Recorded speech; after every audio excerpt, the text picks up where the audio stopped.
আজ রাজ্যে নির্বাচন কমিশনের ফুল বেঞ্চ এবং সোম মঙ্গল দফায় দফায় তারা বৈঠক করবেন।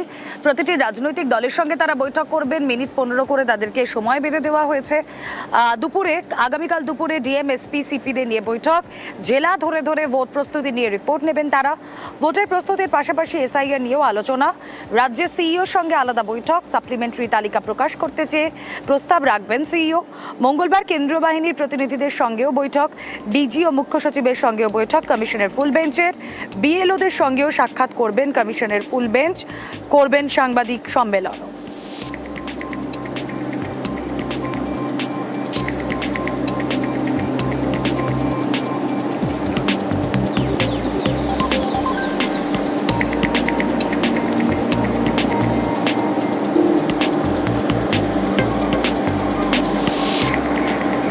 কলকাতায় পৌঁছেই বৈঠকে মুখ্য নির্বাচন কমিশনের রাজ্যের মুখ্য নির্বাচনী আধিকারিকের সঙ্গে বৈঠক।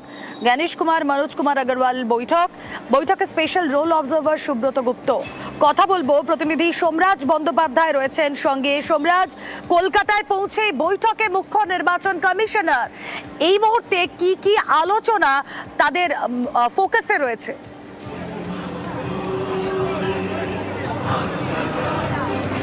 দেখো, আজ রাজ্যে এসে পৌঁছাচ্ছেন দেশের মুখ্য নির্বাচন কমিশনার জ্ঞানেশ কুমার।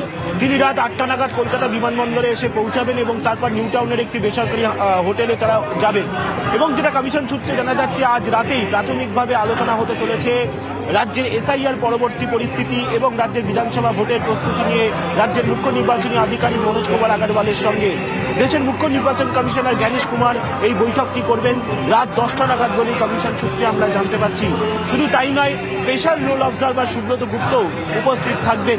যদিও কমিশনের তরফে দাবি করা হচ্ছে, যেহেতু তারা আসবেন সেই কারণে নিউ টাউনের এই বেসরকারি হোটেলে তারা থাকবেন। তাদের আমন্ত্রণ জানা, অর্থাৎ তাদেরকে স্বাগত জানানোর জন্য তারা থাকবেন। কিন্তু কমিশন সূত্রে জানা যাচ্ছে রাত 10টা নাগাদ এই বৈঠকটি হবে নিউ টাউনের এই বেসরকারি হোটেলে। মূলত এসআইআর পরবর্তী পরিস্থিতি, অর্থাৎ তুমি জানো এখনো পর্যন্ত 60 লক্ষেরও বেশি ভোটারের নথি আন্ডার অ্যাডজুডিকেশন রয়েছে, যার মধ্যে এখনো পর্যন্ত 8.5 লক্ষের কাছাকাছি নিষ্পত্তি করেছেন জুডিশিয়াল অফিসাররা। হ্যাঁ সোমরাজ, নজর থাক আজকের আমাদের এই বৈঠকে।